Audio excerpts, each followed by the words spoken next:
कर सकते हैं, पद्मासन में भी कर सकते हैं या वज्रासन में भी कर सकते हैं।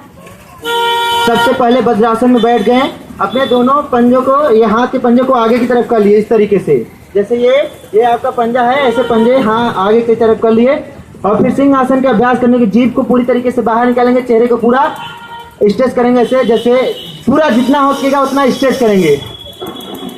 फिर उसके बाद शेर की तरह एकदम जितना हो सके शेर की नकल करते हुए शेर की आवाज निकालेंगे।